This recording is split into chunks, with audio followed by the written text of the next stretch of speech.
Hello YouTube, Xisuma here with another episode of Xisuma's World. So this episode's going to be a little bit different from usual. We're going to start off with a tour, a sort of bringing you up to date on everything I've been doing. And the reason I wanted to do this is because there's a lot of new people watching the LP, and I'm really happy to have you here, so I thought I'd bring you up to speed on what we're doing. So the first thing we're going to look at is the treehouse, and this is the big project of the season. What I wanted to do is really challenge myself with the LP and pick things that I thought would be difficult to do. And I always thought building a big treehouse would be really difficult, so that's what I picked, and as you can see it's coming along really nicely. But I haven't actually built any of the components of the base yet. I've just sort of worked on the treehouse, and I really want this to be like the hub of my map. So what I plan on having is a big transportation system right here in the heart of the tree, and also a big storage area as well. So I've just got these pumpkin patches set up for now and some mushrooms lying around, and also we got the mushroom refill stand over here, and I plan on having quite a few of these throughout the base so we're never short of food. And yeah, we got the glass roof with the water above, so we can see all the roots and stuff of the tree from above. And what I have planned for this area here at the moment is a window here, because in that direction there's a big ocean and I'd like to be able to see that from in here. Then over the other side is where I want to build my nether portal room, and we visited the nether but we haven't really done too much in there yet.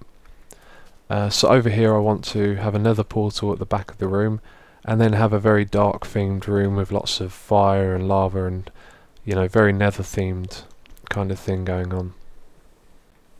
So that's just the bottom part of the treehouse, and I want to have a spiraling base going all the way up to the top.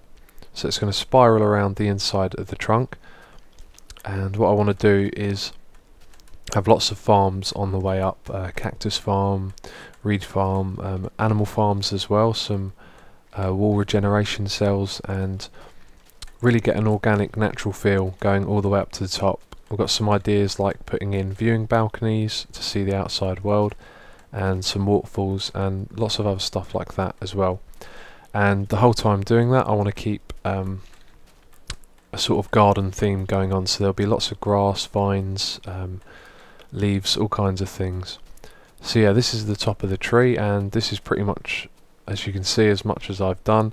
We've still got to build the rest of the trunk on this side all the way up to the top, and then this is roughly where the branches will extend out.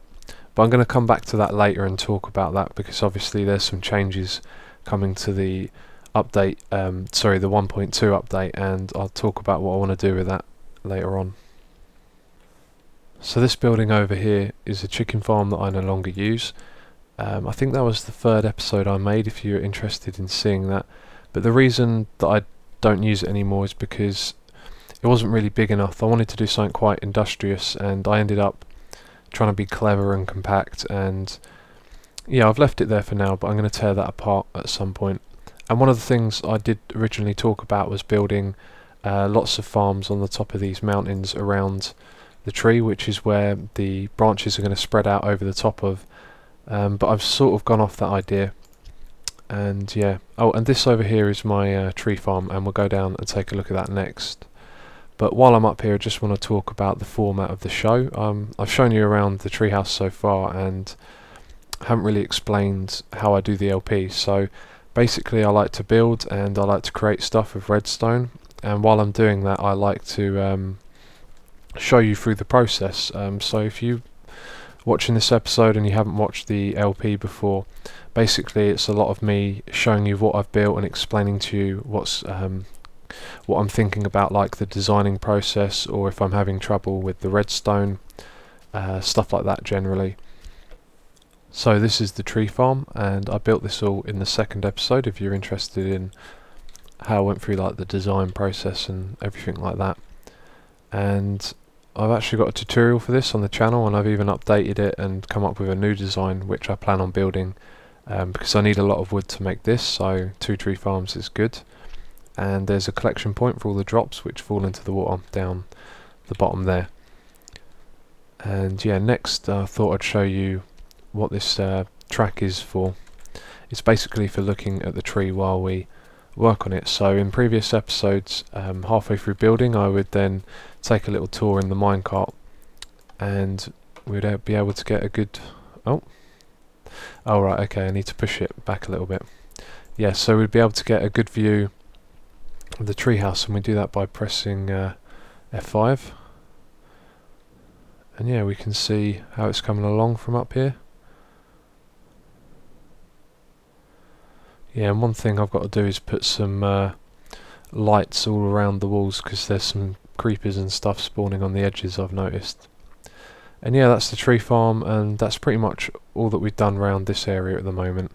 So next we're going to go over to Atlantis, and I'm going to show you what that place is all about. So this is Atlantis, and it's going to be the site for my animal breeding machine, which I haven't built yet. And the name was given to us by Thomas Burgundy, who's a really talented Minecrafter. And yeah, this used to all be part of the desert biome, and I've slowly worked my way through it, because it's also a quarry as well. And let's hope I get the timing right. There we go. Good landing.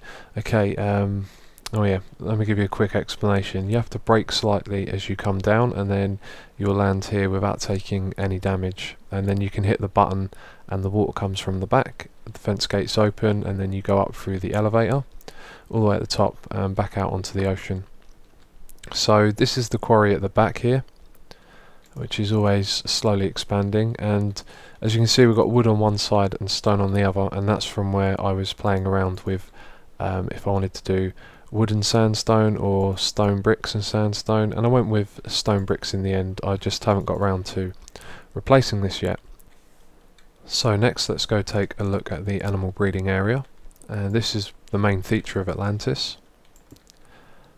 And I haven't built anything yet, as you can see, but I'm going to have the breeding bays at the front here, and then the cells are going to go backwards into that wall, and I plan on removing the whole wall, and that way we can extend the cells indefinitely, meaning that I can have lots and lots of animals. If I need more, I can keep extending the cells back.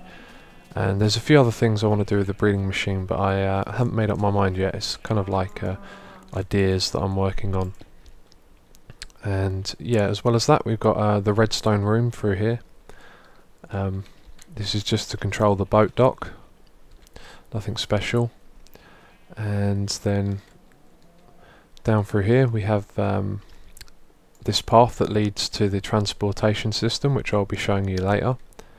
We've got the old temporary storage area, and last episode we were building a new storage area, and I'm really happy with how it looks, and we're going to come back here later in the episode when we get back to the normal style of LP, and I've got a few things to try out here based on people's suggestions. So this is the main room for the storage area. I've got a little work area down here that I want to improve, and then this style that we have at the moment is going to extend in that direction indefinitely, so we can expand it if we ever need more chests. So a moment ago in Atlantis I showed you a pathway that led to the transport system, and it's still a work in progress, and this is part of the tunnel. So down the end there is the way to Atlantis, and that's the way to the treehouse, and this is about halfway along between the two. And this is my spider farm, and this is where I do most of my leveling up and enchanting, and as you can see it's still being finished, and there's quite a lot of changes I want to make to it. I've got a temporary enchanting room here as well, and if we just have a look up here as well, I was going to build a potion room up here above the spider farm area, and I like the way you could see down into it, and from down there you could see above. The potion room project is kind of on hold at the moment, because if you saw my Xisuma show episode, the potion room was way too big to build legitimately at the moment, although I could pull it off, but it needs some compacting. So anyway, this is the spider farm, and behind this wall and this wall there are two spawners, and there's another one down the bottom there which I'm going to show you in a moment. So this thing loads up really fast. It gets a little bit clogged up, but what the spiders tend to do is between themselves coming at all directions, they kind of push themselves in one by one, and then they go down and load up over here. And then we've got the crusher, we can hit that, and now they're going to be one hit kill. And yeah, what I usually do is stand here and let it load up to about 350, 400 spiders. I throw a splash potion on them, and I do that twice, and I usually get to about a level 50 and I can do my enchanting. So down here we have a another room where we can see everything. Have I got a sword? Yeah, I've got a sword. Just take care of these guys. By the way, this spider farm is in the middle of 5 slime chunks, which are all together, which is actually really quite rare, I think, to have that many together, and I plan on making the most of that. So that's the other spawn room, and in case you're wondering, there's a tutorial on how to do all of this on my channel, and this is the monostable circuit that controls the crusher just up there. But I also have plans to change all of this again, as I've got a really cool idea that I'm going to talk about later. Okay, so this here is the back of one of the spawn rooms, and down here is the entrance to the slime farm. I call it a farm, it's not really. I've just hollowed out the chunks at the bedrock level, and I plan on building a farm down here. In fact, I think I'm going to do that in the next episode, but I'll talk about that a bit later. So usually there's lots of slimes down here. Here we go, here's one. And I just come down here and kill them manually and get all the slime balls I need. So right now I'm standing in the middle of the 5 chunks, and as you can see there's one that I've hollowed out in each direction, and it's quite nice to have them all in that shape. It makes it really good for building a farm. So this is the tunnel, the transport system that I've been talking about. This is the end of it, and it goes all the way down to the other end at Atlantis, and I've just built one segment to show what I had in mind. As you can see, it's quite a big task to do, so I'm going to do it in chunks, if you like. Every episode I'll do another segment or something like that. But yeah, at the top here we have a water stream that goes in either direction, and you can use the boat to travel back and forth depending on where you want to go. And at the bottom down here we have the train design, which unfortunately I'm going to have to remove.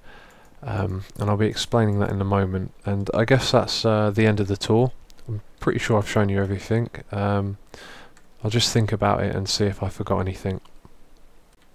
Okay, so the only thing that I forgot to show you was the site of the mob spawner, and I haven't actually built it yet. It's just a visual indicator of where I plan on putting it, and I plan on building my mob spawner directly above my slime farm, which I just showed you. And this way I'm hoping I'll get more slimes, because part of the way slimes spawn is based on when another mob dies within the game. So hopefully by pairing them in the same site we'll get a lot of slime balls as well as drops from mobs. So that concludes the tour, and I hope all you new people enjoyed it. And now we're going to move back to the regular LP episode. So yeah, there was a lot of comments about this place in the last episode, and a few of you pointed out that this is going to be nerfed in the next update. It already doesn't work in the latest snapshot, which is really disappointing, because I was looking forward to having this thing built. And so yeah, one of the problems that was discussed a lot was with the wood catching on fire, and a lot of people had different theories on how far away from the lava you had to be, and in the end I just don't really want to risk it. I thought these blocks over here are about 3 or 4 blocks away from the lava, and it turns out they weren't.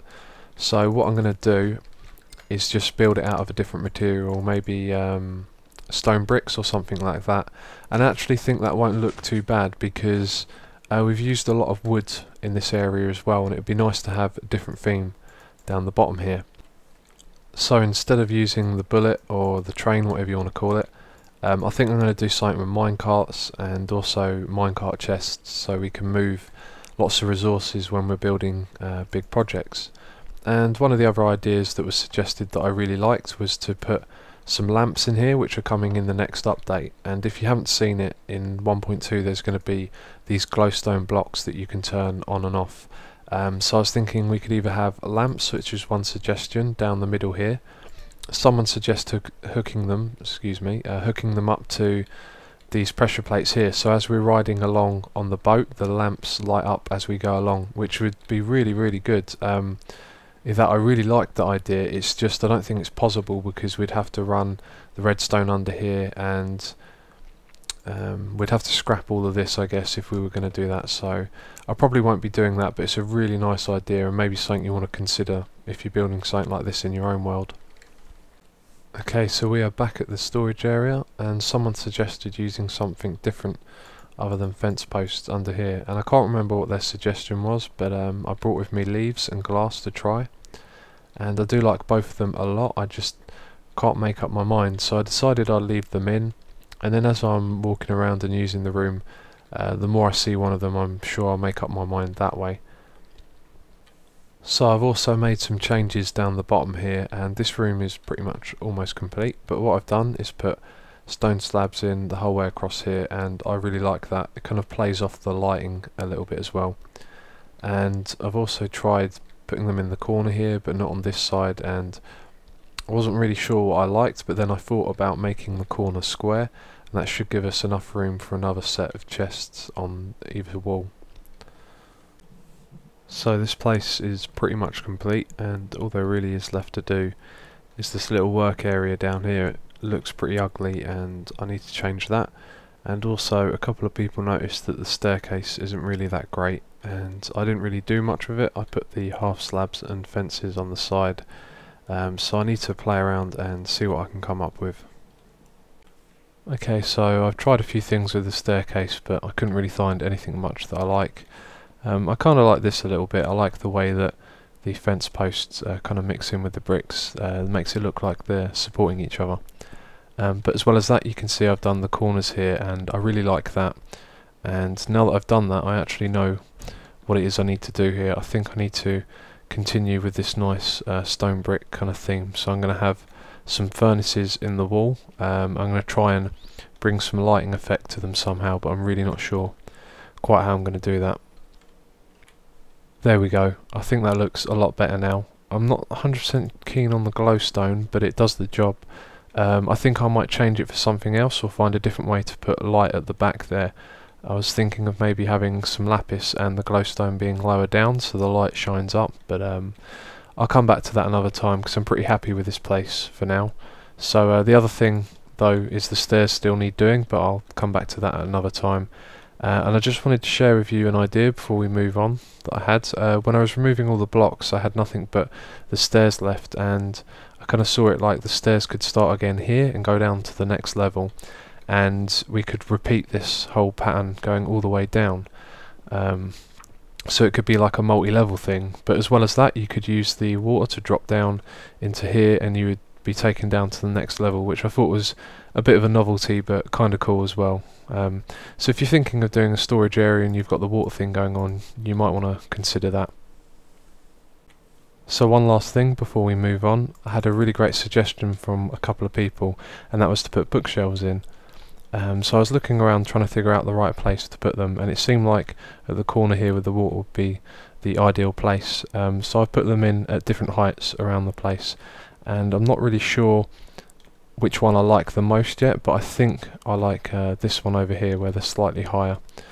But I'm going to play around. I might even get some more bookshelves and do them from top to bottom. And yeah, I definitely like that though. I'm going to keep that in. So this episode has been really talk heavy, which is something I don't really do in my LP. I usually get a lot of work done, and the tour just took a lot longer than I thought it would. I did have a project lined up for this episode, but there's really not enough time to start it. It's the kind of thing that you want to do in a whole episode.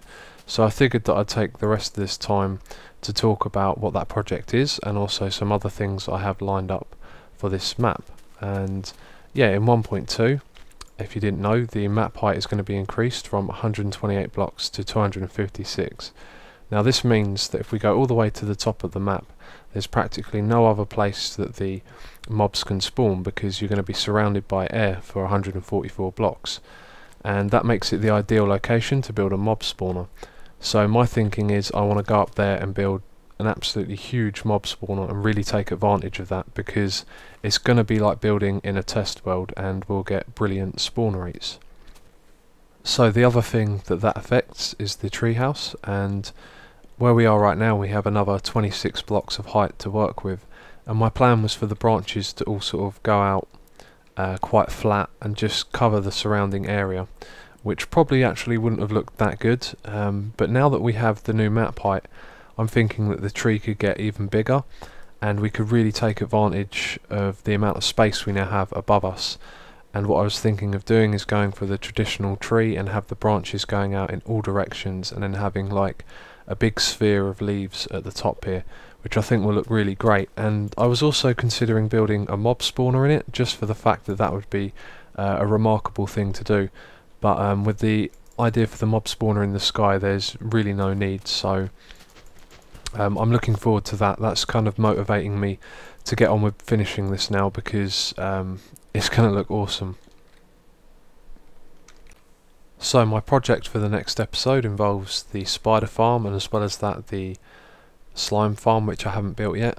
So what I want to do is build the slime farm and hook it up to the slime reducer, and with that I want to bring up all the small slimes that come out of it and bring it up here to the, I don't know what we call this, the spider loader. And I want to redo this and have a real advanced crusher system, and what I plan on doing is actually having 2 spider loaders and in the middle a place where all the slimes gather. And I'm hoping that I can actually hit both the spiders and the slimes with the splash potion at the same time, and then that way while we're here loading up spiders, loads of slimes will come up here and we'll get more XP overall. But as well as that, it'll be really nice to sort of undertake an advanced system like this. So I'm thinking of having 2 spider loading things, whatever we call this, and the slime thing in the middle. So when I hit the lever or button, however we power it, we'll activate one crusher, and then the stream will redirect the spiders into the other loader. So the system will never get backed up, and then when I throw down my splash potion, we should be able to hit both the spiders that are loaded and the slimes as well, which would give me a hell of a lot of EXP, I'm hoping, and make getting all those enchanted picks a lot quicker. So that's about it for this episode. And one last thing I forgot to mention earlier for all you new people, if you're still watching, is the texture pack with the glass. That's the only thing that's modified, is available for download on my channel. And as well as that, if you're interested in a map download, I don't put my map up for download until the end of a season, so you can get the one from last season, and when I finish the treehouse, which is the main project of this season, I'll put the map up for download at that point. So thanks for watching, and I'll catch you next time.